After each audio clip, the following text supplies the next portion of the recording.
Hello and welcome to Restoring Our American Republic. I'm Chuck Benoit with The Nature of Things, where we are realigning God, government, and natural law so that we might restore our American Republic. There's a striking statistic that I've spoken of in the past and is still on the increase, and that is Bible sales. They are up significantly these last couple of years, especially among first-time Bible purchasers. For most of my adult life, I spent my time as an evangelist. Not exactly like Billy Graham, but I did organize a couple of community-wide evangelistic efforts along with my regular church ministry. I've been around people who come to faith for the first time a lot. The most interesting thing I hear back from these people is that they fall in love with the Bible, not simply God or Jesus. These days, I find myself in the political arena, and I hear a lot about being a Christian from people whose, quite frankly, their language is shockingly vulgar. And I've heard someone say the other day, we're all Christian Judeos. I'm sorry, what is that? I've been pondering this disconnect for quite a while, and I've just recently heard a national ministry leader, Andrew Womack, who said something like, people can't claim to love God if they don't love the Word of God, the Bible. Now that struck a chord with me as I recalled the love of the Bible those new Christians informed me about, and quite frankly, what I myself experienced. So with that in mind, I would like to encourage those of us in the political arena who claim to be Christians to ask ourselves, do we love the Bible, or do we love simply calling ourselves Christians? Dwight L. Mooney said, out of 100 men, one will read the Bible, the other 99 will read the Christian. So when your political opponent reads you, what do they learn about God and the Bible? Food for thought. With that, welcome, Mike Levine. Good morning, Chuck. How are you this morning? Always, I'm doing great. Thank you for your thought-provoking monologue, Chuck. It's There great to you be here go. with you this morning. Hope you had a nice Thanksgiving. It was a very interesting Thanksgiving. Thank you very much. There you go. There You you and I have go. already discussed our Thanksgiving activities, so we don't have to Yeah, go there, but I want to wish our viewers a very Merry Christmas and a happy holiday season. there you go. And same from here. So this morning we thought we'd talk about possibly a 2026 platform we could offer our gubernatorial candidates. And so let's go ahead and kick it off. Point number one, we want our Florida governor, whomever he may be, to secure our elections. Well, isn't that true, Chuck? First of all, I'd like to just say that if we, the citizens, don't lay out the expectations for our elected officials, then I don't want to be too harsh, but do we deserve what we get if we don't tell our government what we expect? So that's point number one. And then And number that, two, I would suggest that most, I'm going to say MAGA Republicans, Trump supporters, still are unsatisfied that the 2020 election has not been resolved. So in Florida, our Senator Rick Scott, our Governor Ron DeSantis, many others are certainly, a long list of Republican politicians say that Florida is the gold standard for elections. But Republican activists in Florida don't believe that, Chuck. So I say that we have work to do on our election policies, Chuck Benoit. yeah, well, I agree that we have a lot of work to do, and it is very interesting to know that the supervisors of elections, whether they're Republicans or Democrats, all agree that we have a good system, and I'm just wondering how they define good, because it does Let me seem tell you that, how they define good. Okay. Just so you're clear. Okay. Because this is something you know. So when I remind you of it, you're going to say, aha, no, that's correct. The reason they think it's good is because they think it's better than everyone else. That is their standard, not that there is some, minimal level of inaccuracies. Okay. It's not about accuracy for them. For the people who say that Florida is the gold standard in elections, what they mean is that we're better than Alabama. We're better than Georgia. We're better than Arizona. We're better than Wisconsin. That's what we've had high ranking legislators and party officials on our podcast who said exactly that, Chuck. So don't have any yeah, mystery about how success is measured. You don't have to be accurate. You just have to be better than the other guy.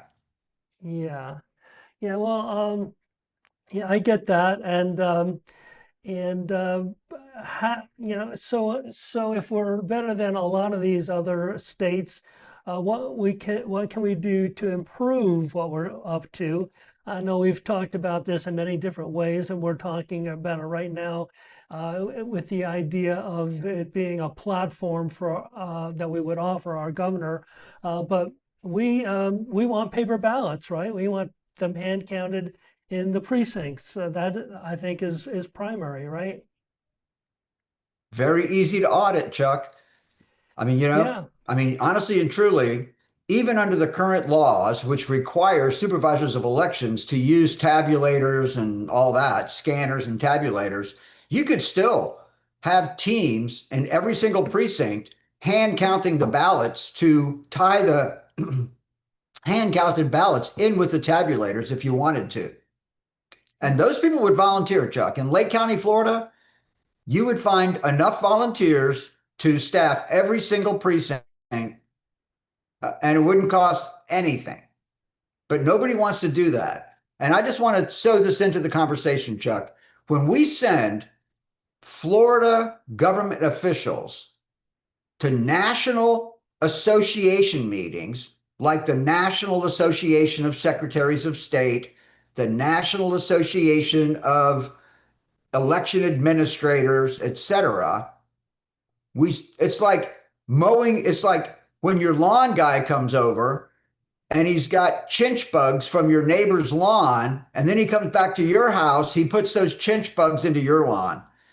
So when we send our government officials into these national associations, they come home and drag all the garbage that's going on in other states into our state. And that's what's going on, in my opinion, in the elections here in Florida, Chuck. We're adopting national policies into the state of Florida because our Secretary of State wants to be part of the club, Chuck. there you go.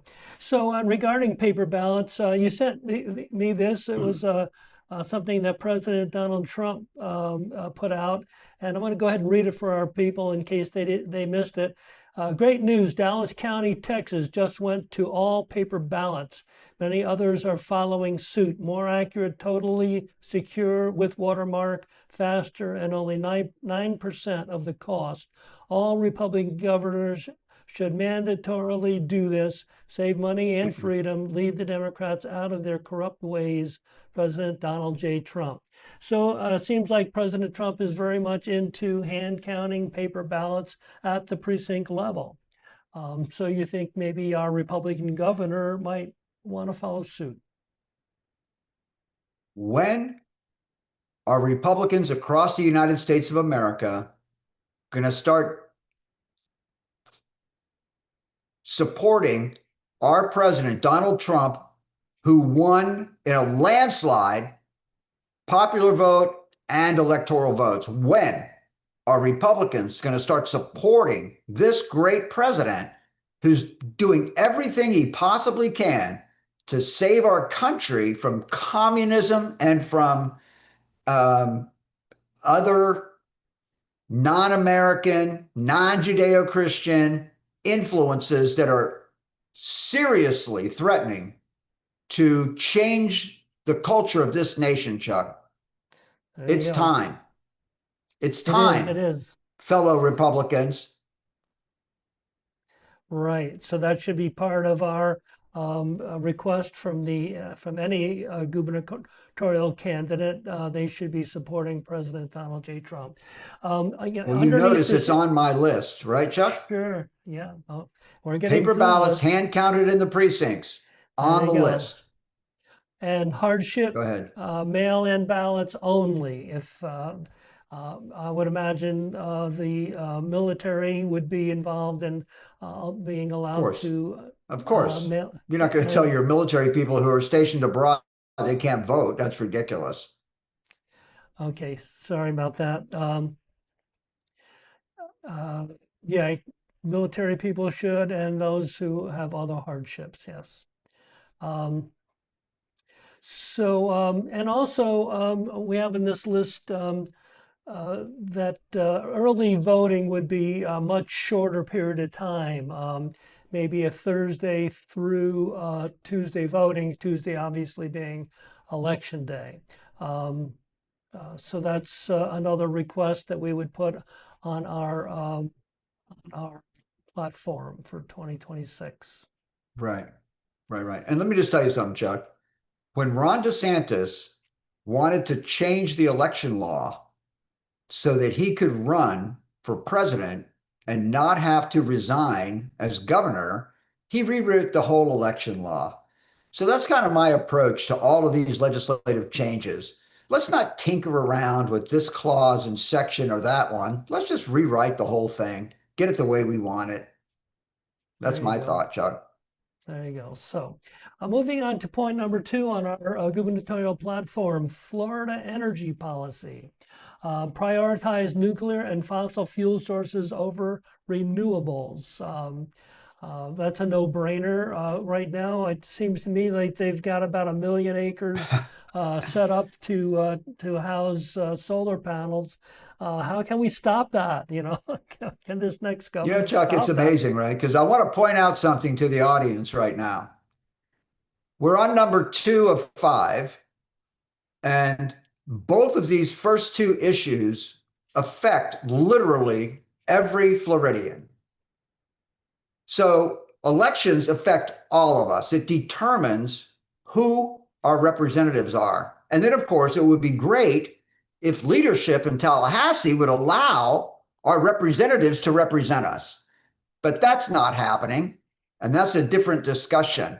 So we get the election thing behind us because that's a fundamental tenet of what it is to live in a republic. And now we move on to the next subject that affects all of us, which is cost of energy. And you open by saying this is a no-brainer, yet the Public Service Commission, who governs utility providers, is on the wrong track, Chuck. So while you believe fossil fuels and nuclear energy is a no-brainer, the Public Service Commission, who actually has authority over the subject, believes that windmills and solar farms are the best path forward. So let's try to reconcile that, Chuck. Yeah, well, hard to reconcile for sure. Another point underneath the energy policy would be to embrace private sector owned and operated energy production. I guess that would be for data centers, so they could manufacture their own power. They take so much of it wherever possible. Another great recommendation from our president, Donald J. Trump. And you know, the artificial intelligence people, data center people, etc., were so shocked that Trump said you can build and manage your own energy supply that they took a double take. They didn't even think it was true. He had to come back and say, no, seriously, no kidding. And what I'm saying to you is, Chuck, I personally believe myself, and this is just my own original thought. I don't know why communities don't do it. I don't know why we don't make energy plants manageable. Like, for example, you could say cities, right? Because some municipalities, manage their own utilities. And of course, they outsource all the complexities associated with that. But why do we allow these bureaucratic institutions to govern over our essential services like energy? So I think that certainly if cities want to own their own power plants, I'm good with that. And I think we need to really look at um, the way that we provide essential services to our citizens, and let's step up and get rid of these bureaucracies who always give us a million excuses about why they have to fleece us of our money and perform poorly, Chuck. There you go. Well, another aspect, a little point underneath energy policy is restructuring energy provider compensation models. Now, you brought something up. I think, if I'm recalling correctly, you said something about how they make their money, and it just blew me away. Why don't you share with us? Yeah. So, for example, our energy guru, Dave Walsh, is going around the state of Florida and around the country explaining to people why solar farms don't work and why they're inefficient and why they're not the right path forward. And Dave Walsh has educated us, telling us that the energy providers, they get paid based on their investment in the energy infrastructure. So whatever they spend, um, they mark up by the number that I recall from Dave Walsh is 11%. So the more money they invest in this infrastructure, the more money they get paid. So if they have to invest in land, which of course with solar panels, you need thousands of acres of land to spread these solar panels out all over, and that increases their investment, which increases the revenue in. So I'm saying to you that that is a flawed business model, and we need to get off of it as soon as possible, Chuck. Yeah, seems to me that right, they're being incentivized to make the production more expensive, and that's causing us to have a problem, as opposed to being incentivized to reduce the cost of the actual energy being produced. Am I hearing that right? Am I explaining that That's right? exactly right. There you That's go. exactly right. So again, Yeah. it's not like every other business, where you have a market value for whatever product you're producing, and your next challenge is to control your costs so you have margins of profitability between the purchase price and the cost of production. That's just basic fundamental business, strategy, theory, whatever you want to call it. But that's not the world that these energy providers live in. The more money they spend, the more money they make. So that has to Yeah. change, Chuck. Yeah, I would guess so, and we would it would be nice to have a governor who sees that as well.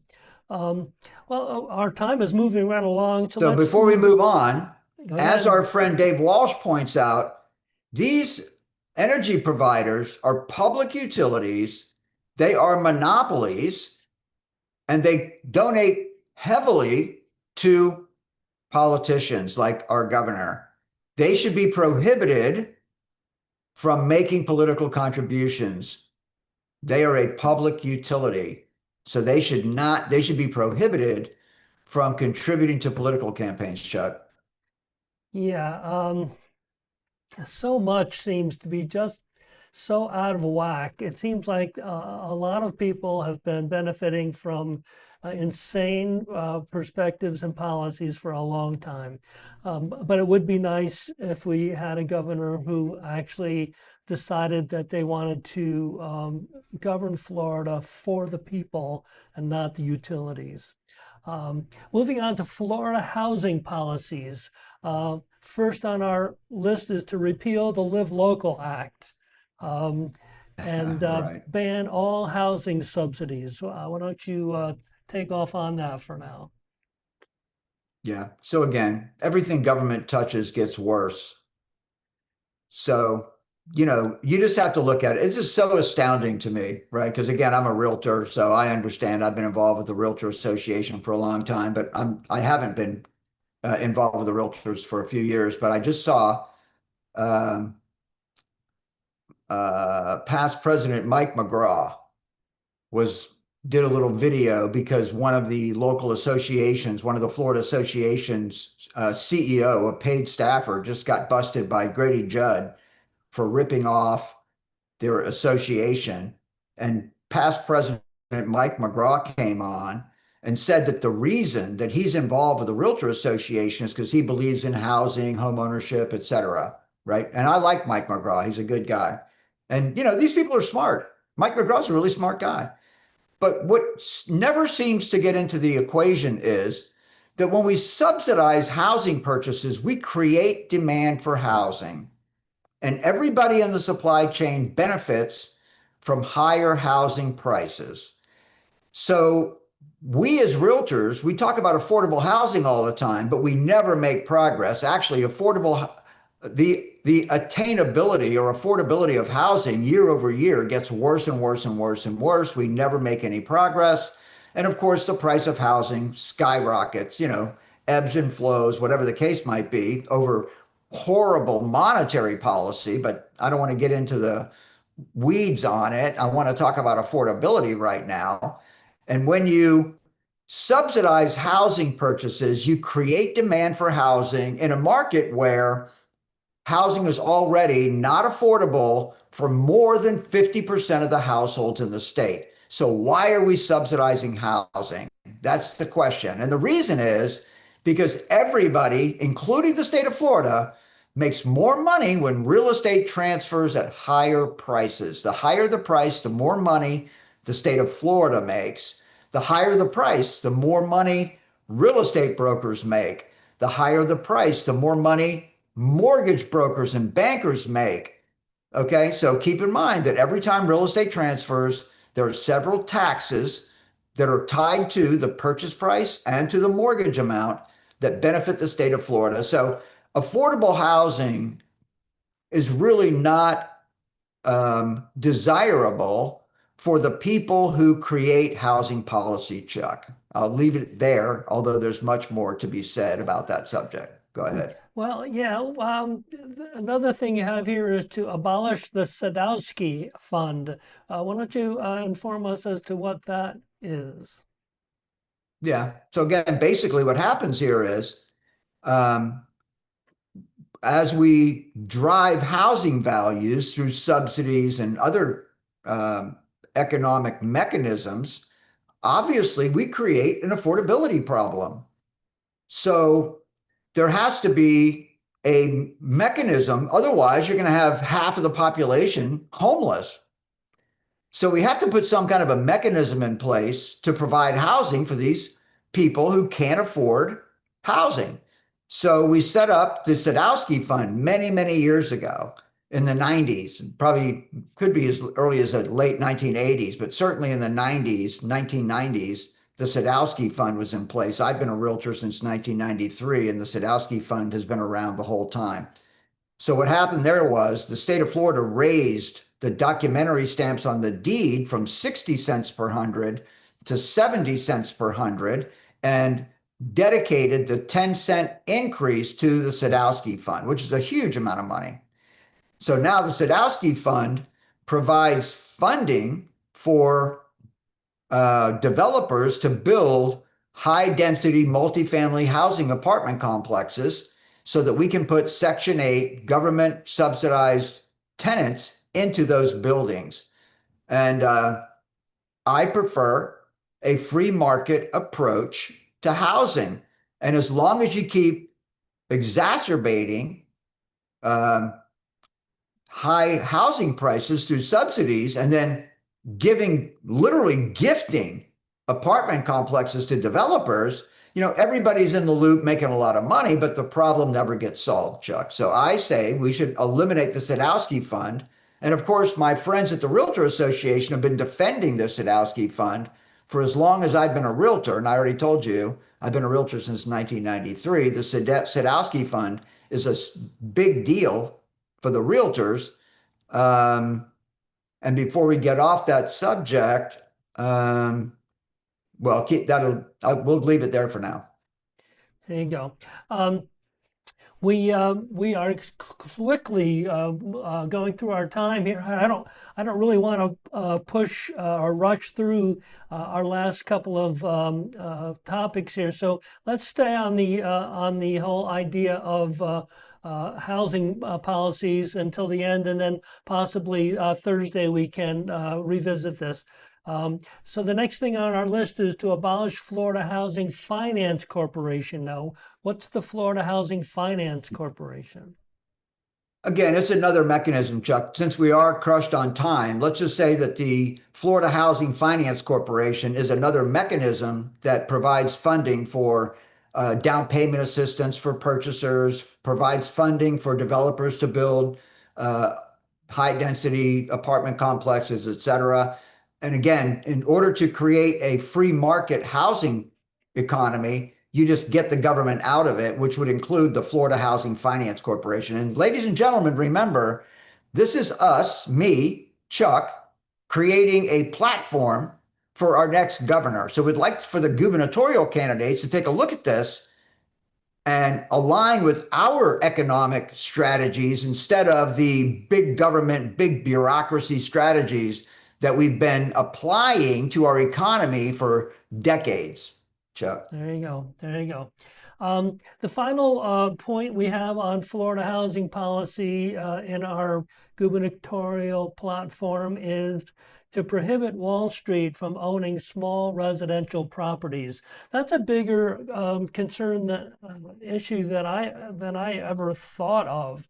I had no idea until we started talking about this. So why don't you give us your opinion on where Wall Street should be regarding residential properties? You know, Chuck, if you look into the economy, you'll see that all businesses want to tap into the income streams of their customers. This is why consumables are so popular among the business community. And you can go back to computer software. Instead of buying the software, you subscribe to it. Everybody wants everybody to make a commitment of their monthly income to the product that they're selling. So this is basically the same thing, Chuck. Get me back on track here. Well, actually, I mean, we could rush through the next couple of topics if you'd like, or we could wait till Thursday. What's your pleasure? We've got just about Let's just 2 minutes revisit this left. point. Just reframe this question for me. Reframe the prohibit Wall Street from owning small Yeah, okay. So basically that's the same properties. thing, Chuck. So Wall Street wants to control, they know that housing is required. You must, all human beings need shelter. Housing is shelter. So Wall Street wants to control the housing market because now they can, when they start handling high percentage of the inventory, housing inventory, they can set the price the way they want. So they're just going to take your money. They're just going to continuously drive housing values, whether for sale or for rent. But in this particular scenario, it's rental housing. And they want to tap into your monthly income by taking as much of your monthly income as they can in the form of rent payments. So this Wall Street's brutal. Wall Street cares about one thing, and that's profitability, earnings, etc. Do they care about homelessness? No, they don't. Do they care whether your kids eat nutritious food or not? No, they don't. So Wall Street wants to control housing inventory because it's a required commodity in their view. Okay. Now, when I was talking to gubernatorial candidate Paul Renner, I asked him the question, is housing a commodity or is it a utility? And for people who need shelter, housing is a utility. And if you allow Wall Street to control it, they're going to sap you of every dollar that they can take, leaving you with no disposable income to pay for other necessities such as food, electricity, transportation, energy, etc. So Floridians, Chuck, should not have to compete with Wall Street for housing. That's the bottom line. There you go. There you go. Well, we are out of time. We still have a little bit more on our list. And I would suggest any of our listeners out there, if you have any items that you would like to have on our gubernatorial candidate 2026 platform, why don't you shoot us either a PM or make a comment in our feed, and we'll discuss all of that along with a few more things on our list this coming Thursday. So with that, Mike, why don't you give us a closing remark? Well, Chuck, the reason I do government, Chuck, is because it's so important. We're covering our elections, a basic right of Americans to select their representatives. We look at energy. We all require energy. We all require housing. The government has to work for all of us, not just business interests, on these crucial subjects, Chuck. So I just don't understand how anyone, any Floridian or any American, can ignore what the government is doing to us in these economic areas that are essential to our existence, Chuck. These are existential issues that we're discussing today, and we must influence our government to get these policies right so we can lead decent lives and have disposable income to make our lives joyful, Chuck. Well, thank you so much, Mike, and thank you all again for tuning in to our twice weekly live stream. Please follow us on Facebook at Restoring Our American Republic, or check us out on YouTube at Restoring Our American Republic ROAR. Like and share the program, please, and remember, if you're unwilling to govern yourself, you will be governed by tyrants. Until next time, God bless you. God bless President Donald J. Trump, and God bless America.